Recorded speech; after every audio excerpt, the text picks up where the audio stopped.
Paulo Cardoso do Amaral is an adjunct assistant professor in Católica-Lisbon since 1996, where he is the coordinator of the Executive Masters in Digital Innovation and teaches in undergraduate programs and master's programs in the MBA and in Executive Education.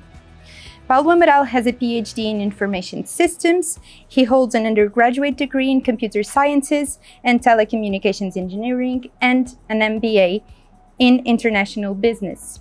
In addition to loving teaching, he is also a pilot of small planes, skipper of motor and sailing boats, and often goes on motorcycle and fast convertibles. And I have the pleasure to be talking with him today. And so, Paulo Amaral, thank you very much for being here with me. So I have a few questions for you, and let's try to make this a conversation as well as possible. So, and my first question is, how and when were you sure that this path would be the direction of your professional life? Right at the beginning, when I started teaching here in 1996, it was a bit by chance, but when I tried it, it became passionating, and every year I wanted more, and now I'm doing it even more. So with all your experience and with considering all these hobbies that we just talked about, what would you say now to your 20-year-old self? Maybe it's a bit of a cliche, but I would say exactly the same thing I was thinking at the time. Be passionate, do what you like, what you believe, what you love, and you don't feel actually pressures or the time going by, because in the end it will happen.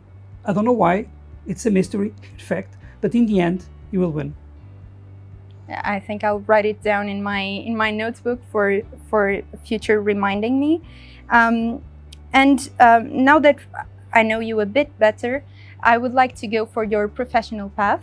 So I would like to ask you, how important is digital transformation for companies in general? Well, it's right in the basis of everything that our lives, both individual and also companies. In the company, between company, it's everywhere. So the importance is, well, it's crucial. Because information systems, everything that is digital, sits on the communication that happens between everybody, right? So if you change communication, you change things. And new information systems, new digital technologies, they give us new opportunities to do things differently. And if you don't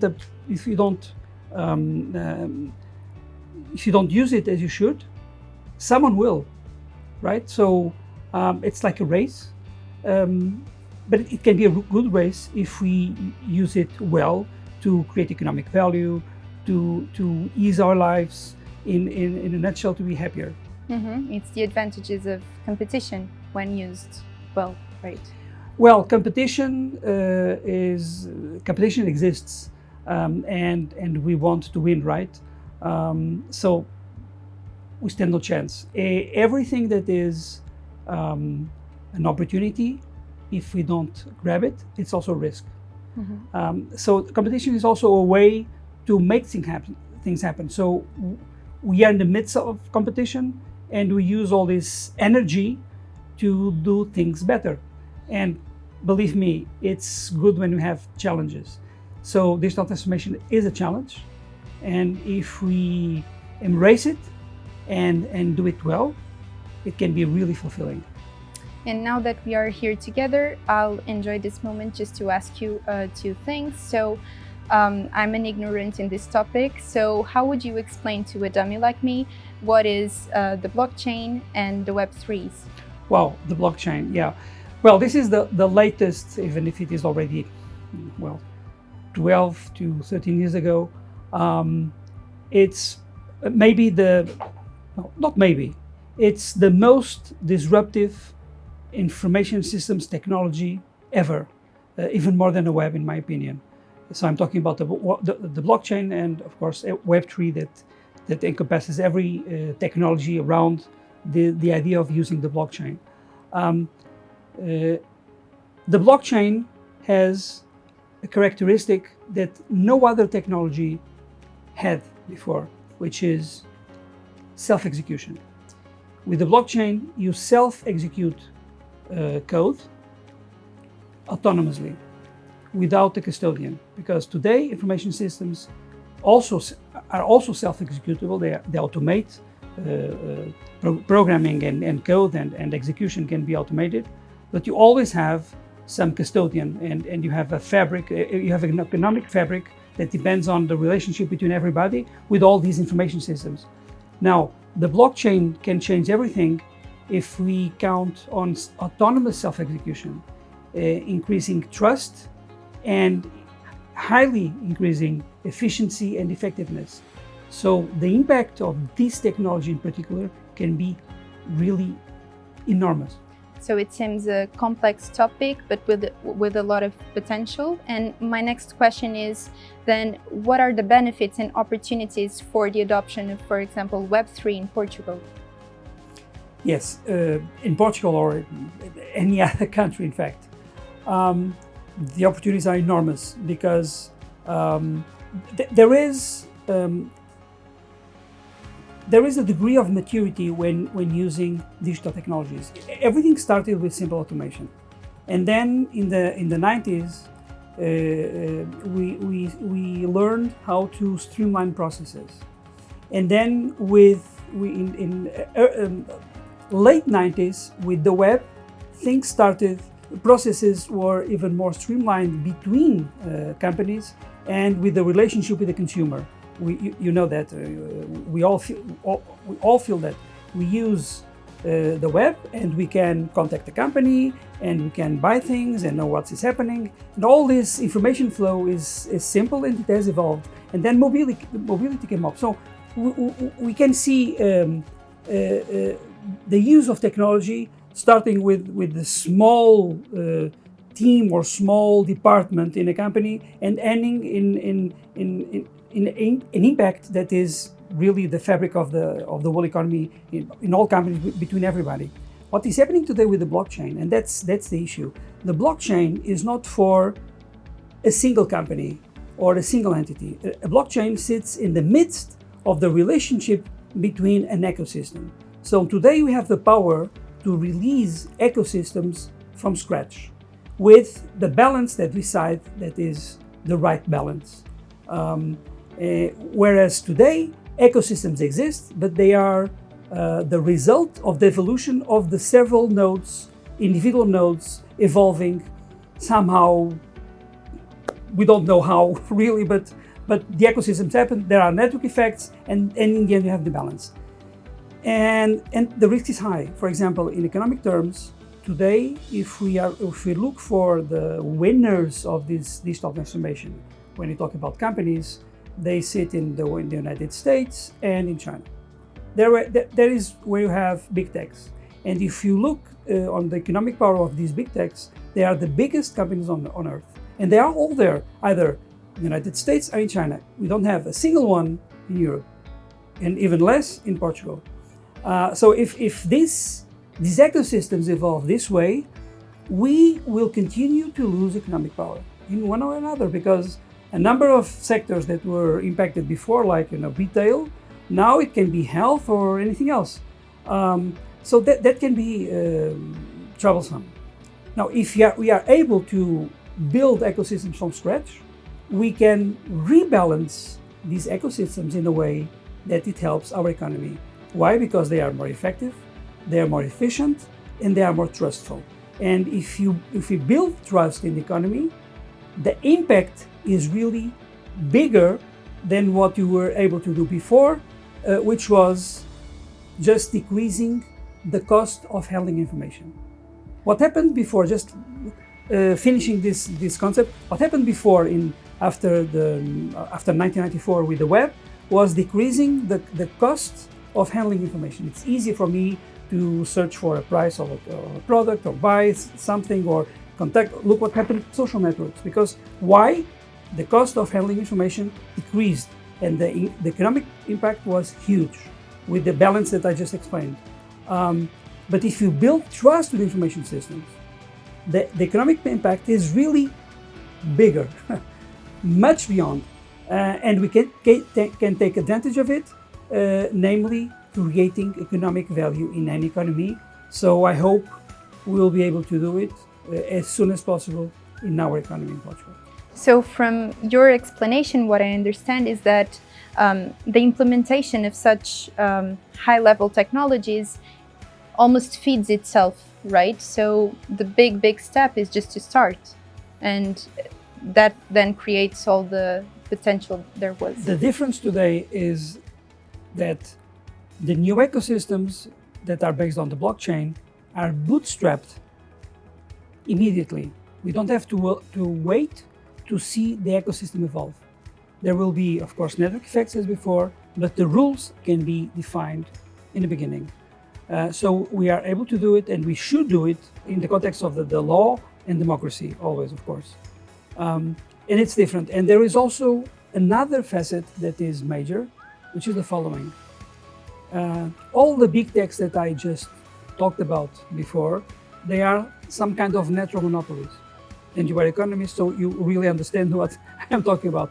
They are natural, and because they are natural monopolies, they make all that money, directly or indirectly, but they are really the biggest companies on earth. If you see the list, there is just one company, which is Saudi Aramco, that is bigger, but it will be the last one because everybody else is relying on intangible value of data. Some call it the new oil, and they are natural monopolies. So monopolies have this tendency of making profit. Now with the blockchain is also a monopoly for the ecosystem in terms of the service it provides to everybody else. The difference is we can make it in a way that the cost of this blockchain, of this monopoly, is the marginal cost. You see the difference?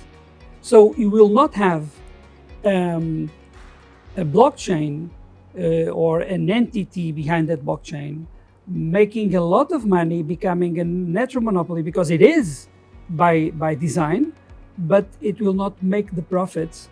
These profits will be redistributed directly to its users, and that is another facet that is really important, and it's not really, no one is really talking about it. Today, everybody is talking about the blockchain and cryptocurrencies because of speculation, and we are not going to build economic value just because there is speculation. There are investments, and then in the end, you have to create real economic value. So the importance of the technology is when you use it in the economy, whatever economy, but use it, create value, create profits in the end, of course, and make money, but the users, not the monopoly. Something more tangible in the end, that people can know what in the they're... end, you also need utility, always need utility. It can be an intangible utility, but you need utility. You have to measure it. Gold has utility because it doesn't rust, for example. So it's useful for things. So that's why it's valuable, among other things. Everything that has utility, you can also have a speculation on it, but you need utility. And today, it's not easy to use the blockchain with economic utility because most of these new ecosystems live in a separate world that is not regulated. And being outside the law and outside regulation, it hinders the opportunity to use traditional assets that have to be regulated, like houses or even rights. So a lot of things evolve, not all technological, most of them will be evolving the law. All that you're sharing with me shows a lot of learning experiences throughout your career, I imagine. And so this leads us back to the beginning. So we'll go back a bit to your personal side. And I would like to ask you, what were the haha moments along your career and life, if not professional? Yeah. Well, my career was unfortunately a bit long, so I had a number of them. Just one came to mind. Why the blockchain? Why am I with the blockchain? I needed a aha moment for that, and it happened in 2013. That's why I started lecturing about the blockchain in 2014. It was a bit difficult because most people didn't hear about it. Today it's easier So it was already, 8 years ago. And what happened was I was in the States with a friend of mine, and we were visiting a few companies, and I started hearing about the Bitcoin and all these issues. And one day I was in a hotel seeing the commercials of SBC, if I remember well, and they said there was this student that showed a small, as you say, a drawing saying, "Hi mom, send Bitcoin with the QR code," something like that. And he instantly received $20,000 in his account. I said, "Come on, I'm in Portugal. I want to make a transfer. It takes 24 hours at the time. It costs, I don't know, 1.5 years or something like that at the time. And there is someone that showed something in the television and received $20,000. Something is not right here." So that was the aha moment. Something is different. And then I discovered that cryptocurrencies are not real currency, but they are value reserves. So it happens. It can happen. It can be immediate, depending on the blockchain. And suddenly there are a number of functionalities that you have with this technology. And then I had the second aha moment. Look, these functionalities in our traditional economy can make a difference. And that's when I started really lecturing a lot and spreading the word and trying to find solutions to make it possible. And I have a couple of them. So we have been talking about solutions, but if you could change one thing in the world, what would it be? Social networks. Why? Because I was helping to build the communication environment in Portugal back in the early 90s, even late 80s. And I had this dream that the information will be more available, people would communicate more freely, and it will be good for everybody. And what I'm seeing today is that a lot of social networks are a bit evil because they create a communication environment that fosters their own profit. And it changes the way people communicate. Look at what Facebook is doing, for example, among others. And then people start to have misinformation, sometimes disinformation. It can have politic consequences. You can believe in the wrong things, and I see a lot of that. So if I could change something in the world, it would be social network. I don't know why.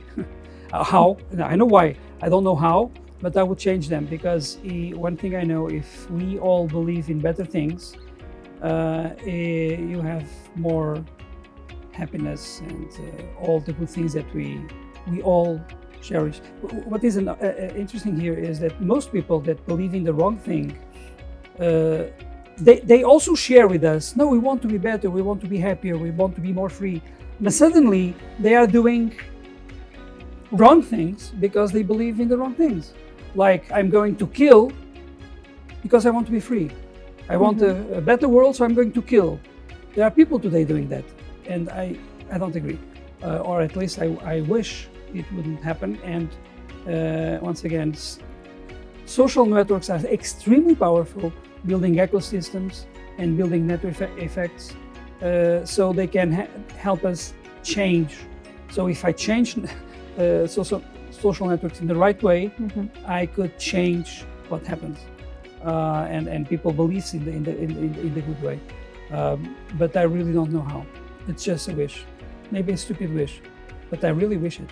It's a big wish, so it's hard. One, yeah. Professor, thank you so much for being here with me in this conversation, and I wish you a great academic year, and thank you once again. Thank you. I'm going to do my best. Thank you.